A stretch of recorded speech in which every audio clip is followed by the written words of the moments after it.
Oh, hi everyone. Apologies, as you probably saw on your screen. I had the wrong screen up. I didn't have the disclaimer. Right, welcome to the webinar. And before we start, can I just remind everyone that this can be a very risky business, and please don't ever think of using money that you cannot afford to lose. Looking down the list joining us today, I can see we have some people who were with us this morning, so good to have you back. And we've also got, I know, some of our quantum users and some of our forex program students as well. So let me just move that out of the way and let's have a look. Let's go on to the next one. Here we are. This is me and with David. And in this session, as we did this morning, we'll be looking at the markets through the prism of volume price analysis, which is the methodology David and I have been using to trade and invest in the markets for almost 20 years or so. But for Forex market and other markets as well, technical analysis is just one skill that you have to develop. There's also, you have to understand what the fundamental drivers of the market. But in Forex, we have added one extra strand, and that is what we call related markets, relational analysis, because we have this, what we call this 3D approach. You can read about it in more detail in the books that I have up on Amazon. We've actually collated all of them together for Forex and called it the Forex Trading Library. It's actually the digital version of all the books, and it's $9.99, but you can buy the books individually. You've got the complete guide for, you've got the VPA for Forex, which is in Forex for beginners, and we have the complete guide to volume price analysis, which covers the other markets as well. But we bundled it all up together, and it will certainly explain everything that, as I said, David and I believe and we use in our own trading and in investing. This is a slide from the Forex program, where you have this, as I say, how all these markets interrelate. It's just the bonds, the equities, the Forex and commodities. And it's quite interesting because this morning we were looking at the pound complex and the matrix of the pound pairs. And it was interesting to see some nice moves in selling of the pound and buying of the yen and buying of the Swiss franc, two safe haven currencies. So we had nice movements in those pairs. But as the equity markets have recovered slightly, the futures are a little bit positive at the moment. The selling of the buying of those two currencies against the pound has kind of eased off a little bit, and the selling of the pound, which is quite strong, has then shifted, in fact, to against the commodity dollars, and in particular against the Canadian dollar. And the way we establish these movements in the currency and currency pairs are through our quantum indicators. These are the ones specifically designed for Forex, where we first of all we tease apart what is happening on an individual currency basis to see what is being bought, what is being sold in different time frames, and then we put it together in the matrix. That's the ranking of the pairs, which pairs are moving the strongest, which is being bought, which is being sold. We have a currency array, which is a kind of momentum indicator, and then we have a currency heat map, which looks at a more global view of sentiment towards the individual currencies. Now, in this webinar, I know the webinar is called NinjaTrader. I have, for various reasons, I'm actually sticking to my MT5 platform today, but we will be moving over to David with he's got NinjaTrader 8, and hopefully by next week I'll have sorted out my own NinjaTrader 8. Now, while I change screens, I'll just pass you over to David.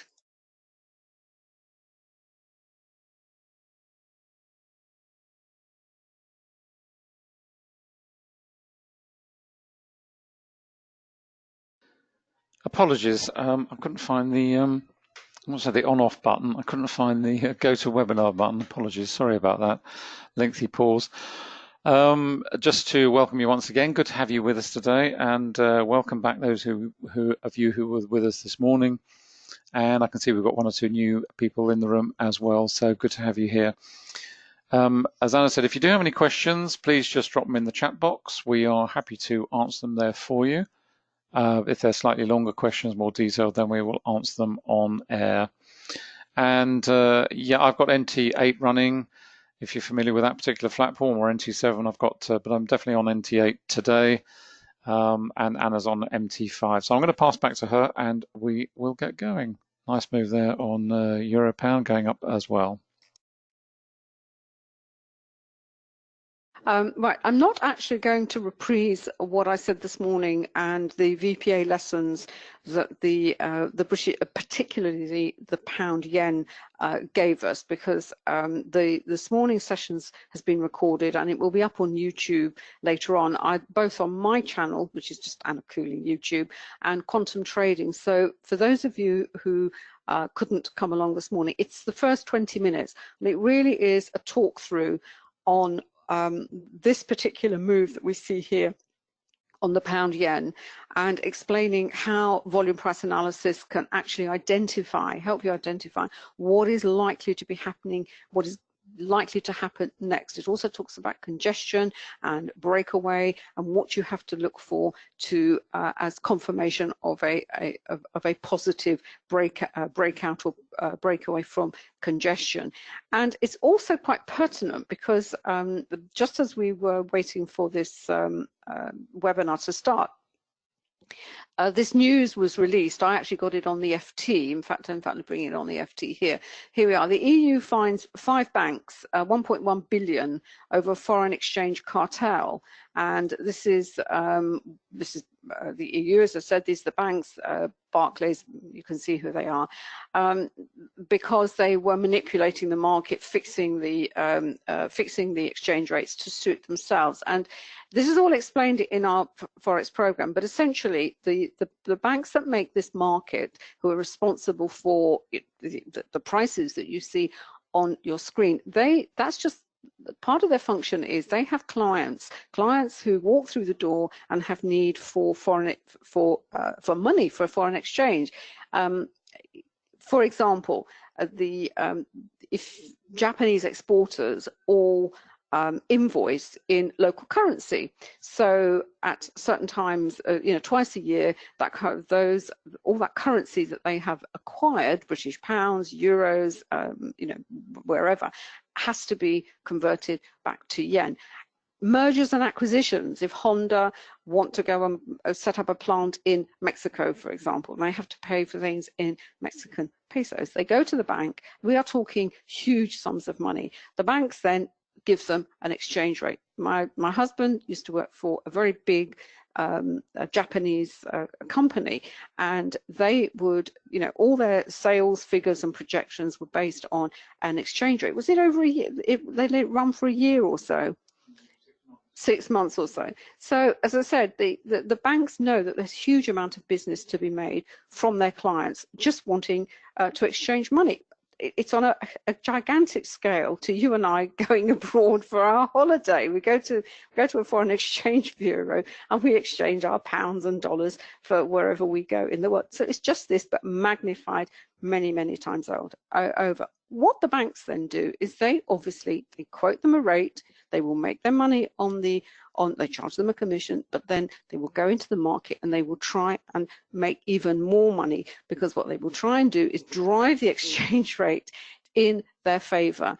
And it's the collusion that goes on between the banks, as you said, this cartel. Now, also bear in mind that this fine of 1.1 billion, I've actually said on my Facebook page that it's actually chump change to these guys, given the sheer amount of money that sloshes through the forex market. It really is no more than, what do we call it, David? Petty cash. Well, it's 1.1 between however many of them. So, however, you say, well, how can we humble retail independent traders? What can we do to know what is going on? Well, to be honest, without wishing to sound facile, if you understand the price action and its relationship to what is going on with the volume, I can tell you will be a step ahead of your fellow traders, because it's there. They leave their sticky little paw prints all over the charts, and if you know what you're looking for and you know what you're looking at, you will, it's there. the relationship between price action and volume. Also support and resistance, that's hugely important. It's part of volume price analysis. We look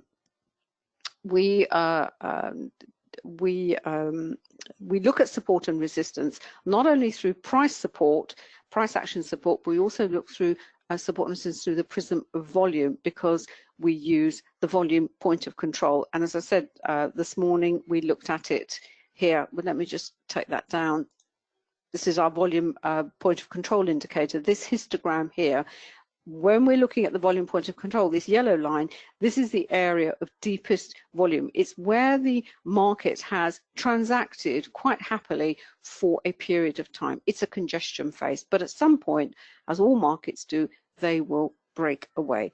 So, as I said, I'm not really going to go over these charts again, other than to say the moves we looked at this morning were in pound yen and also in pound Swiss. The support line has actually held at 29.20. It's sort of bounced off a little bit on that, primarily because the indices have come back a little bit. And in fact, the move has been in the pound CAD, although there's a little bit of buying coming of the pound there. And how do we know that? We summarize all that through our indicators. We have here the CSI, which breaks down the currencies individually. These are these lines. Then we have the matrix, which are the pairs are actually moving at the moment. As we can see here, these are the pound pairs. Let's just take that out. And we can see here, in fact, the Canadian is now, having been bought quite strongly this morning, is now on a bit of a sell. And the strongest one is in the 6-minute chart is the dollar CAD. The array, which we have here, tells us this is the pound pairs, because we were looking at pound. This is the 30-minute chart. As we can see here, it's the pound CAD, which has had the most momentum in it, has been driven lower. And we can see here the momentum has really gone out a little bit in the pound Swiss, the downside momentum on the pound Swiss and pound yen, which are kind of tracking higher. But as I said, an explanation of VPA, looking at the pound, looking at the pound yen. I just when the webinar is up, the recording is up, it's just 20 minutes, and that'll bring it all up to date. I'm going to pass over to David, because as I said, this is NinjaTrader. And are you going to follow up on the Euro New Zealand? Yeah, he was looking at the Euro New Zealand this morning, and we'll see what's been going on with that trade. Is that okay? Yeah.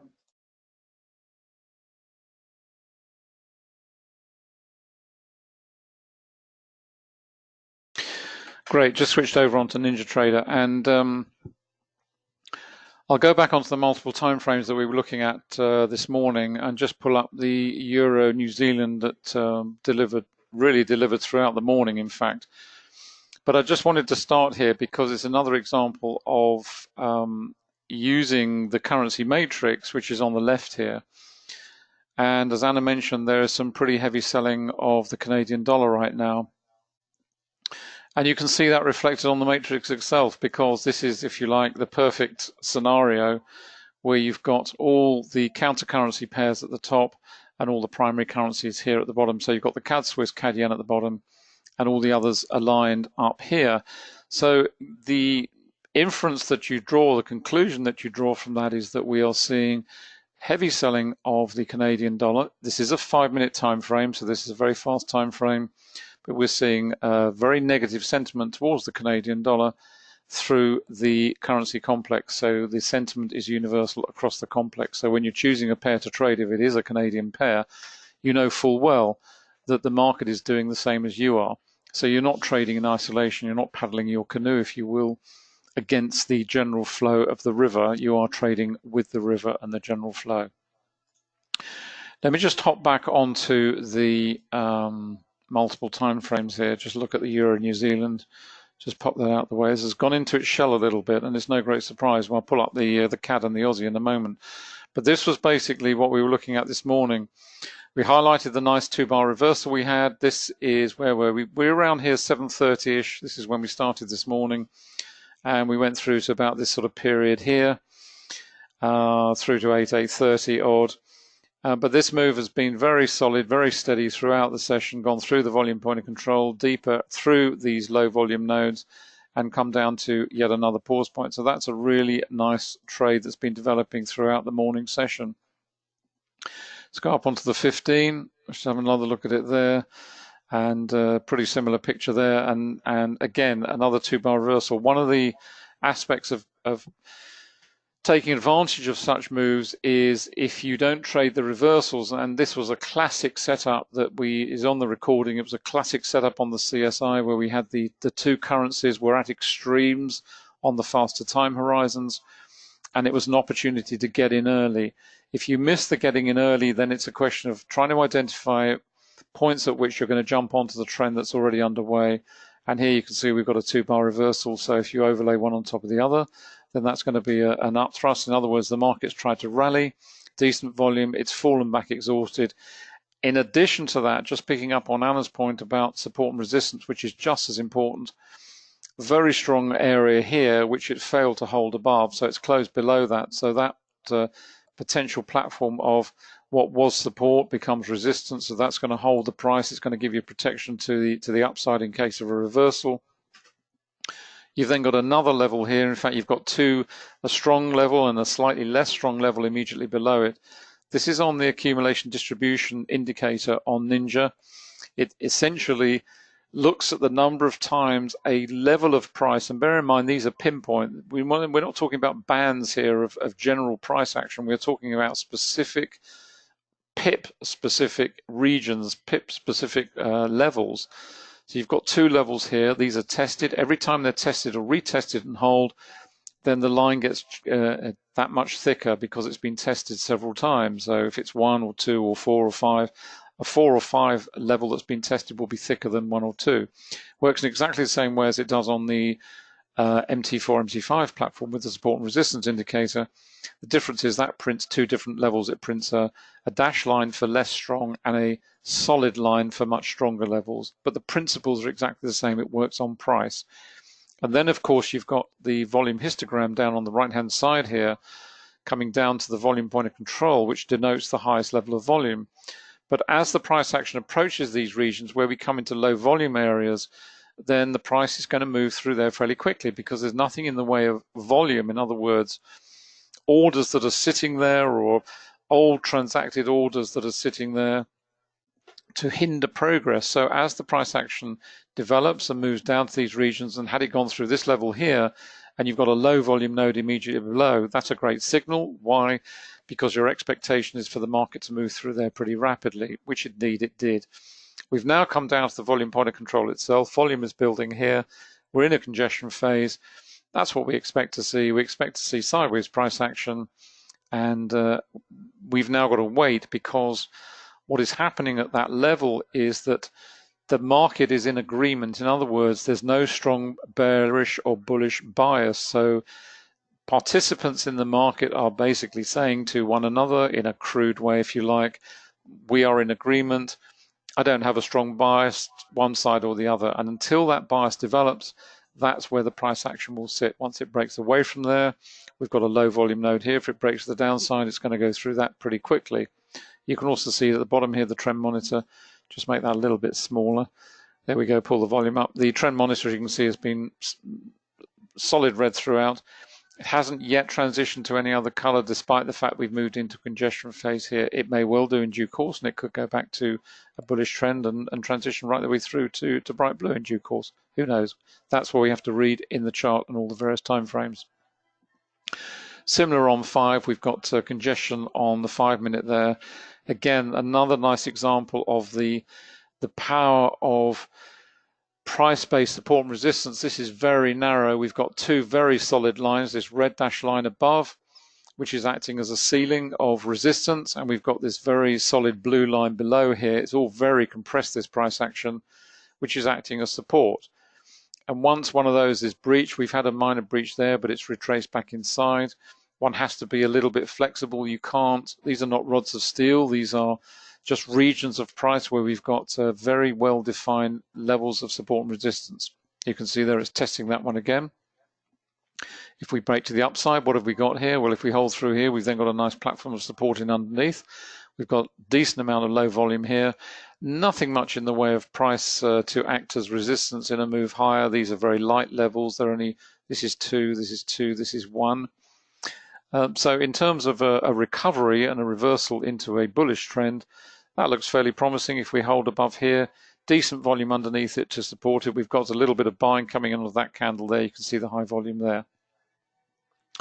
So that's been the story of the new Euro New Zealand, which is now starting to exhibit some bullish sentiment. And indeed, if we go back to the CSIs, just see where we are on the CSI and the faster time frames. Let's just go back over here. This is on 5. I've got 5 here and I've got 15 alongside. So if we start on the 5, you can see here we're starting to see some buying of the euro coming back in. That's why we're starting to see that reversal take place. The New Zealand itself has been a little bit in congestion.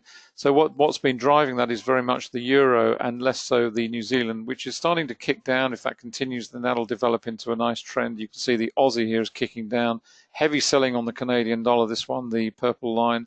And that is starting to be reflected. What we're seeing actually is a move en masse of the commodity currencies, a little bit of a sell-off there and general pickup in the euro. If you go up onto the 15-time horizon, that move is just really getting underway. You can see we never got down into oversold with the euro, but we're now starting to see quite some decent buying coming in. And equally up at the top here, this grey line, the New Zealand dollar is now starting to come off the highs. And that's why we're seeing the reversal. You've got the Canadian dollar here selling off very strongly, and you've also got the Aussie selling off equally strongly too. And we've got the dollar rising, this red line rising strongly. So in terms of potential opportunities, you could be looking at extremes. You might look at the pound, for example, which has been absolutely trashed this morning and is now oversold, but could make a comeback from there. You've got the Canadian dollar, which is way up here and is now selling off strongly. So you might look at a reversal on the pound CAD, for example, or pound New Zealand maybe. And if you're looking to jump into a trend right now, then this heavy buying in the dollar catches your eye. Maybe it's against the Canadian, maybe it's against the Aussie, something like that. You certainly wouldn't look at it against any of these because these are rising with it. The Swiss franc, the Japanese yen, and the euro, and the pound to some extent, they're all traveling in the same direction. So in terms of that chart on this time frame, you'd like to see congestion for the time being. Okay, let's head back to and just pull up a Canadian pair just to see what's going on there. We'll go back to this chart. There we go. Yeah. How people say you can't get a decent move out of short-term time frames. Yeah, we do get quite odd comments from time to time, which we do take with a little bit of a pinch of salt. And one of the comments we get quite often is, well, you can't trade, there are no trends developing on the faster time frames. Well, I don't need to really elaborate on my response to such comments, but there we go. I would suggest is a decent trend on a 5-minute time frame from this morning. This was here we are. The nice thing with NinjaTrader, it actually prints real time, so you don't have to hunt about and try and deduct 2 hours, which you do, or add 2 hours, which you do have to do on MT4 and MT5 all the time, because they are typically clocked to the server where the broker is. But with Ninja, it prints your real time. So this was 8:30, this was 8:45 our time, UK time, in other words. Nice trend down. How long did that trend last? A couple of hours or so in there. That's not bad for a 5-minute scalp. And a decent, 30, 40 pip range down here. So on a 5-minute chart. So, that kind of belies that one really. What's interesting now, just moving away from that particular concept, is we've got the volatility indicator trigger, which has come in here on 5. Whenever this appears, it is telling you that the price action, A, has moved pretty rapidly, B, has moved outside the average true range of the normal expected price behavior for this particular pair at this particular time frame, and thirdly, that the market makers are almost certainly participating, because they always do when there's volatility around, because it's an opportunity to trap. The expectation of what may follow is that given we've got volatility and given we've got market maker participation, then what you're always looking for is, at the very least, for some sort of congestion within the price spread of that particular candle. If it doesn't follow, that's fine. You just trade it in the normal way once the price action's moved away from that particular candle. but that's the expectation. And if you're in a position in the market and it arrives, then you have to have a choice. Are you going to sit through congestion and possibly a full-blown reversal, or are you going to close out, take profit off the table, and jump back in once the price action has calmed and cleared that particular phase of price action? It's a choice, but it's the fact that the volatility has arrived, and it arrives in real time. It arrives on that candle once the condition of moving outside the average true range has been met. So you don't have to wait for the candle to close. As soon as that arrives, it's telling you loud and clear you've got volatility. Now, what's interesting right now is we've got it on 5, but nothing on 10 and nothing on 15.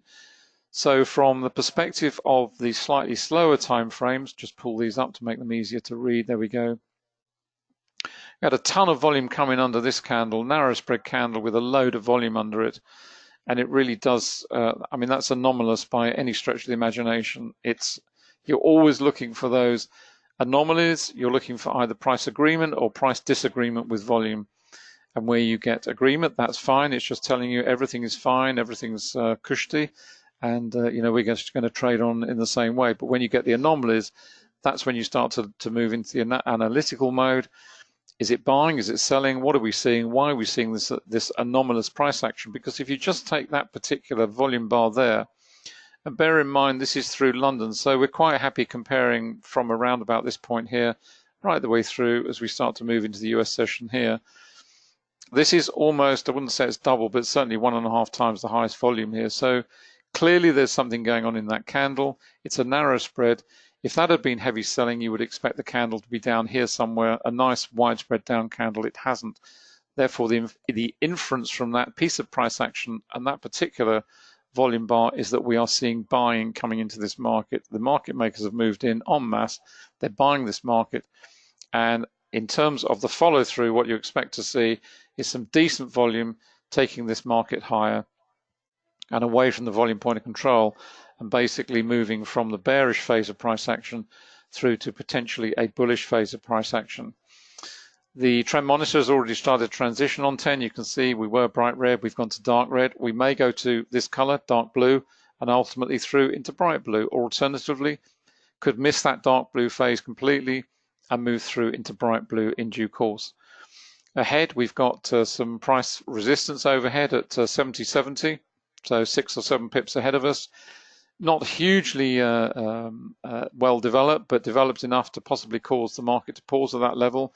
We've got another one here, which you may or may not be to see, about 6 pips above that.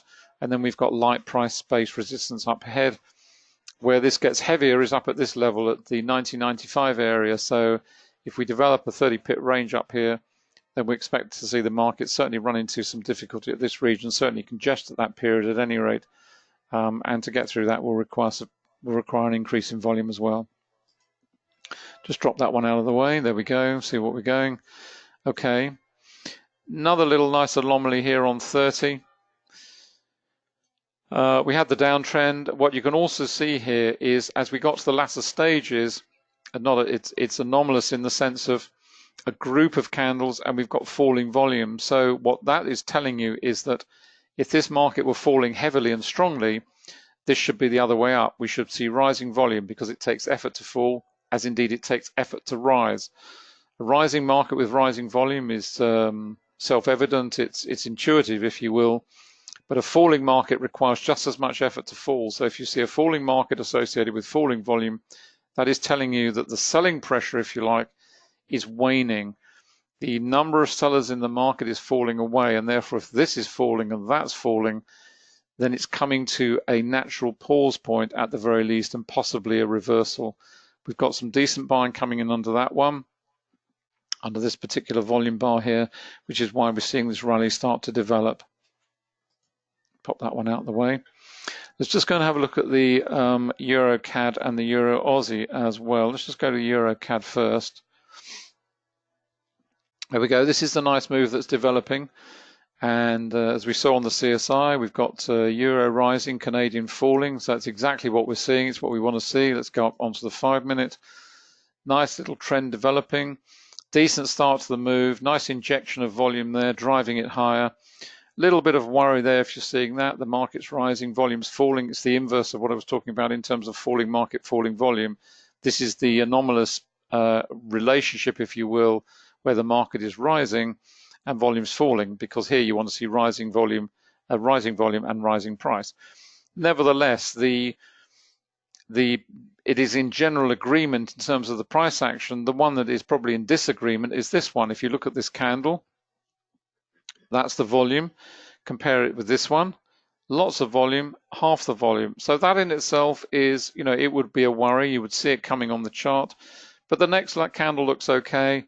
Not such a wide spread, higher volume, maybe a little bit of a pause point, which is what we've got.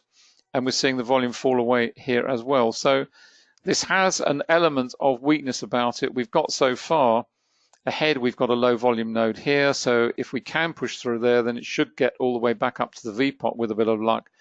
But this, if in the general trend, if you will, if you put a ruler through there, you'd say, well, generally what we've got at the moment here is we've got a rising market and we've got some falling volume coming in. That's why you're reading the chart literally bar by bar on every single time horizon. Trend monitor's blue, transition through, didn't go to dark blue. We went straight through from dark red into bright blue to reflect the bullish sentiment there. Just have a look at the other time frames, see how we're going there. Okay, down onto the 30, this is a worry. Why? Because we've got the volatility triggered on 30. So what we're seeing on 5 in terms of a pause point is no great surprise. This is the power of using multiple time frames. It's just telling you that, expect something, anticipate something. Don't be alarmed by the fact that you're in that trend on 5. You've maybe taken some nice pips and you haven't closed out yet, and now you're starting to see a pause and reversal. Why is that happening? That's one of the reasons. You've got volatility on the 30-minute and you're expecting that market to congest because it's going to trade possibly within the range of that candle. It may not, but 7 or 8 times out of 10 it will. And that's the power of using multiple timeframes and the signals that come up accordingly. Just have a quick look at the Euro Aussie. So we've covered all 3 of the commodity currencies. It was a decent trade to the downside, but it certainly wasn't the same as for the Euro New Zealand. And that was it there. That was the move. A little bit more laboured, certainly more laboured than the Euro New Zealand. The Euro New Zealand really delivered, whereas it was an opportunity, but it would have been much more uncomfortable and a little bit sluggish. And the reason for that was because the Euro and the Aussie were moving in pretty much the same direction for part of that time. So, and that's the reason it really didn't develop as strongly as on the Euro New Zealand. And that's why the starting point is always the currency strength indicator, to tease out those currencies which are going to deliver the opportunities which are going to move and those best to avoid. Again, you can see we've got volatility coming into the market. I mean, we're coming up to 1:30. We've got headline news in US markets. No, not really. Hold on. Just check with Anna.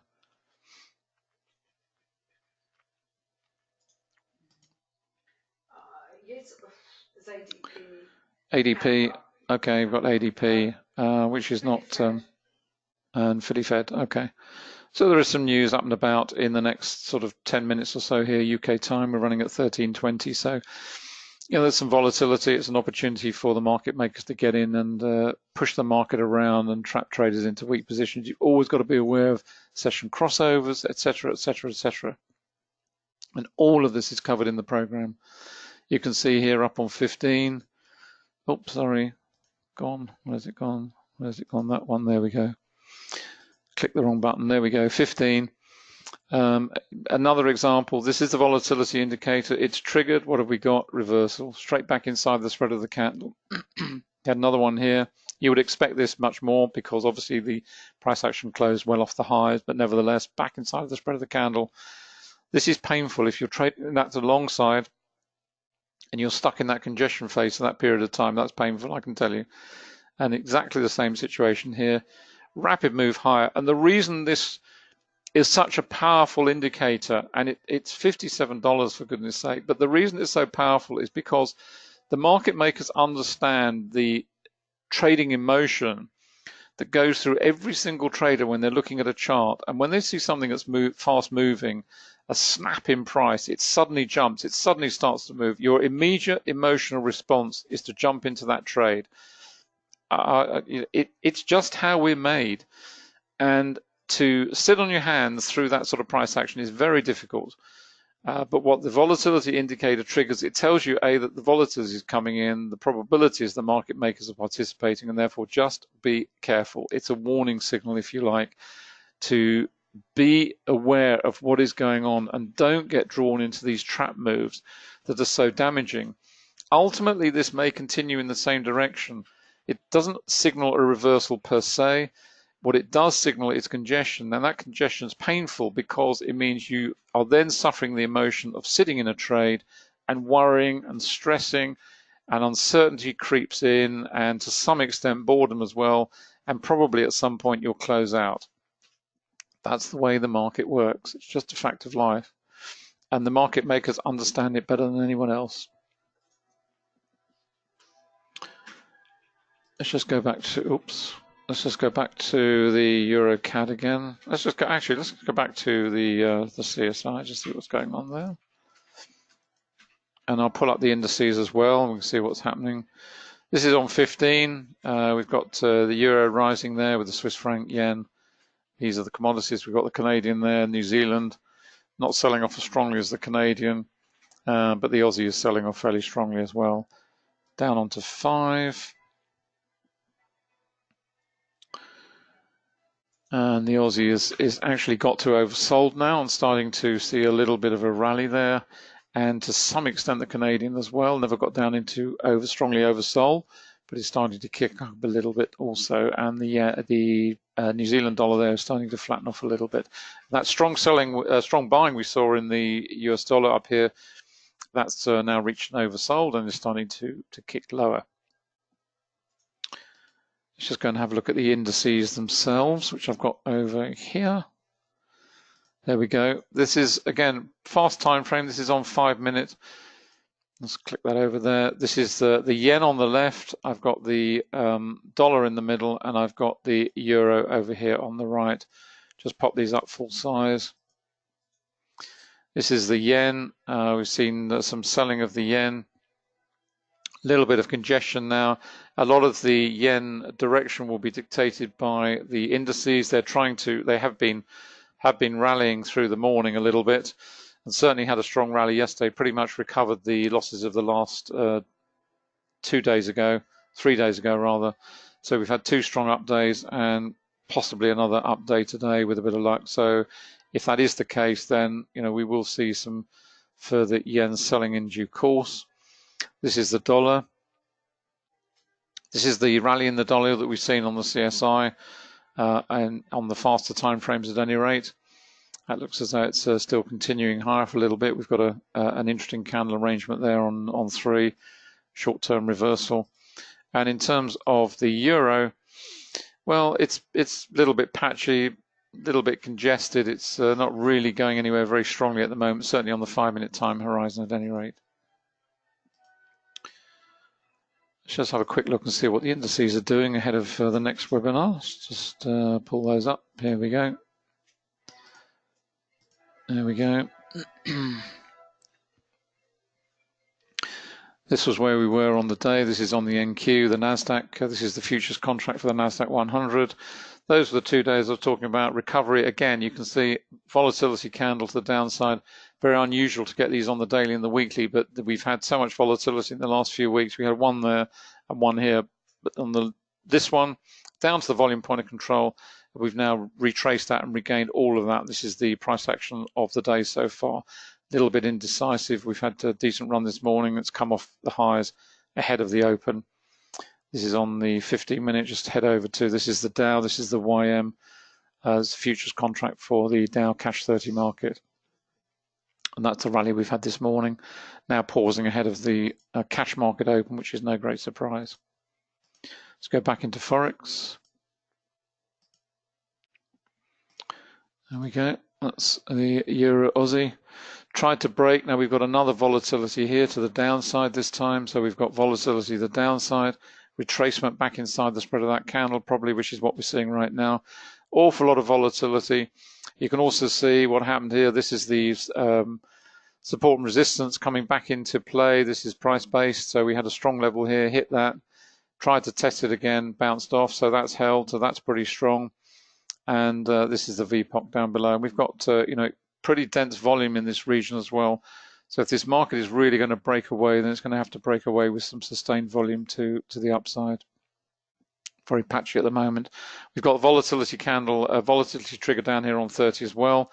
So there's volatility all over the place. Let's go back to Euro New Zealand, see what's going on there.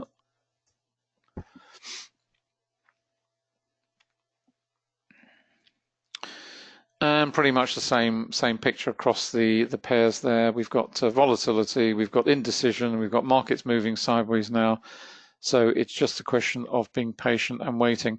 And just to pull up the daily chart for you, which I highlighted this morning, this was an initial sign of weakness, and it is an initial sign. It's not a signal that the market's going to roll over nice and neat in a V-shaped reversal, but it's just telling you that, you know, we've had this strong rally in the pair since when was this? This was back end of March. So it's been a long time, and you know, it's now getting to a stage where we're starting to get weakness come in. We had some weakness here as well.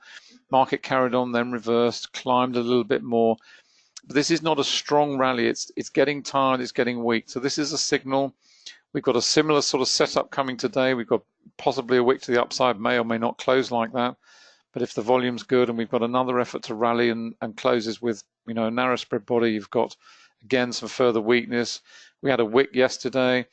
Nothing really much to mention here, but we had an effort to rally here. So there's lots of trying to rally, but not really getting very far. And if that's supported with good volume, then you're looking for the reversal to develop. Doesn't mean it's going to happen tomorrow or the day after, but it's an early warning signal that weakness is coming into this particular pair. And of course, you'd ally that to the CSI, all the other indicators, the matrix and the array, which will give you all the information about whether that is universal across the complex and the strength of pairs to trade accordingly. So that's on the daily. Just going to switch off for a moment and grab a drink.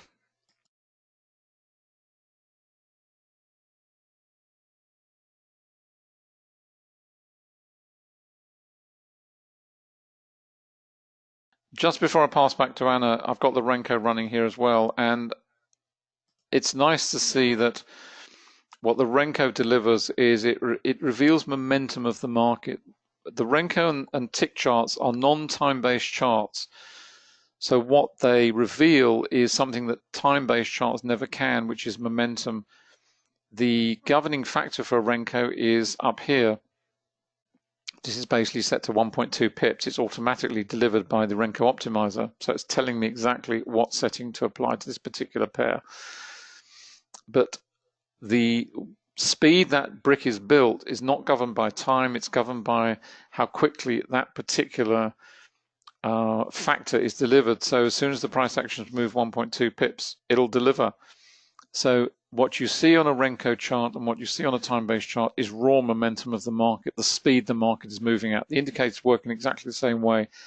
And it's also a really great way to use a non-time-based chart as a blend with time-based charts. So use the Renko or use a tick chart, particularly a Renko chart, as a blend. Use it. You can use it for entries. You can use it for helping you to sustain a trade. You can use it for getting out.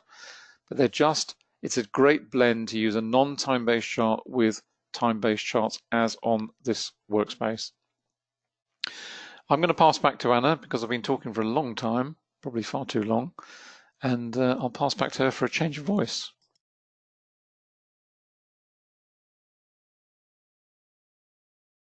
I'm just back on the MT5, just on the pound, and just have a look at what the pound is doing on the index. That those of you who have the full package of indicators, one of the advantages of investing in the complete set is that when we develop a new indicator, it's automatically added to your package. So if you've got MT45 and now Ninja as well, this is the latest that we've developed, which is for the British pound, and it just tracks what the British pound is doing. As we can see here, it's kind of been going, this is the 30-minute chart. It's been going sideways since this morning. This is this is generally sort of falling, and at the moment, as we can see, They're trying to rise, as it were, trying to rally, but really finding it very difficult. I just picked up some news as well. Apparently there's some at 5 o'clock this afternoon, all the Downing Street staff have been called in for something.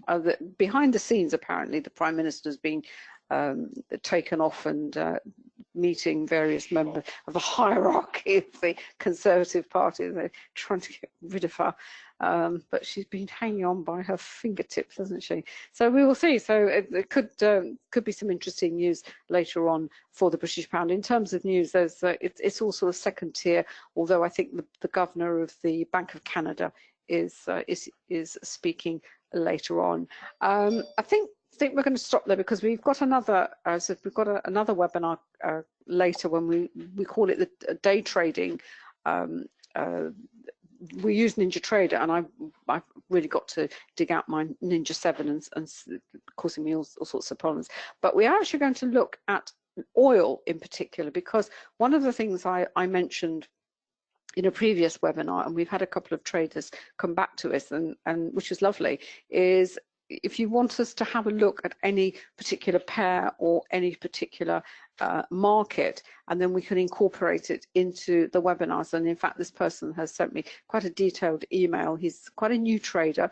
His background is he's from the oil industry anyway, and he's now wants to move into oil trading, and he's using volume, and he sent me some charts and what have you. And oil is very interesting at the moment anyway, and it's something David and I we have traded and we write about a lot anyway. So I think it's going to be and it's all volume based as well. And I suppose really sort of a summary of volume, and it's what a lot of traders have picked up, have established from the books, is it's the anomalies that you begin to recognize between price action and volume. If you didn't have the volume, you don't really have any way of judging whether the price action is valid or not. And given what is going on in the background, as we've seen from the finds in this market, the manipulation that's going on, you are kind of, you are trying to interpret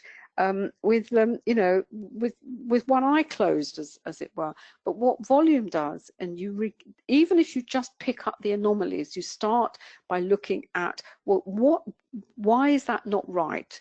Why does that not work? And that immediately will tell you what to anticipate next. So as I said, and I think anomalies is what we're going to be looking at. We're going to be doing a little bit more on them in the forthcoming webinars, and really saying, look, this is an anomaly, because they reoccur. It's not like, each one is you'll see it on one chart. It doesn't matter what you're trading. It's a stock, a commodity, a forex pair. Once you know what to look for, that's where your eye will be drawn. And as I said, on my Twitter feed, I have a guy who runs a big fund in New York. He's very, very kindly always recommends the book when people write to him and say, because he talks about anomalies all the time. He's a guy called Mike Katz, and he's up on YouTube. He's got loads of videos up there, and that's what he says. He says, when I'm looking at price, I look for the anomalies. There's something not right, and that's when he can then make a clear analysis of what is likely to happen next. So as I said, a couple of things. If you've got something you want us to cover in the next session, just drop me an email, anna@annacooling.com. If you want information on any of the indicators or anything we've said, you can either write to me, you can catch me on Facebook, on Twitter, or you can write to david@quantumtrading.com. And if you've not seen the site, this is us. And here we are. We've got all the indicators detailed for NinjaTrader, MetaTrader 4 and 5, and TradingView. But it's not the full set for TradingView because of the script that we have to use for coding the indicators. It just doesn't allow us to port them all over. But it does have one advantage: it does run on a Mac. There we are. And if you want more information on the indicators themselves, so for example here, this is a trend monitor, you can scroll through. If you just click on it, and it will take you to the page for the trend monitor, videos, support pages, just explanation of how we developed it, why we developed it, and how it can help you in your trading. Is there anything else you want to say with that? All the indicators you can buy individually, as David said, with the volatility, or you can buy them as a bundle, or as I said, you can buy the complete package. They are they're covered by a 7-day money back guarantee. So you don't like them, just send it, tell us, and you will get your money back with no questions asked. If you buy 1 or 2 and then you want to upgrade to the package, you will always get a credit. And the indicators are part and parcel of the forex program. You make a selection of whether you want to go for MT4, NinjaTrader, or TradingView. There's a price difference between all the packages because of the number of indicators that are included. You can switch from package to package. You know, but if you start with, say, TradingView and then you want to upgrade, you just pay the difference. The program includes all the indicators and these modules. As I said, we suggest you start with the psychology of trading, because actually that's probably the most important thing. Develop understanding what is happening to you when you have money in the market and the stress that can cause. But as I've said, and as David said, if you understand the relationship between price and volume, you really won't have that stress, because you can see, you know, their sticky fingerprints are all over the charts. Anything else you want to say to that, David? So just say thank you so much for coming along. If you're joining us later, we'll see you then. Otherwise, we will see you. We're back next week. So have a great trading day. Enjoy the rest of the trading week, and we'll catch you next time.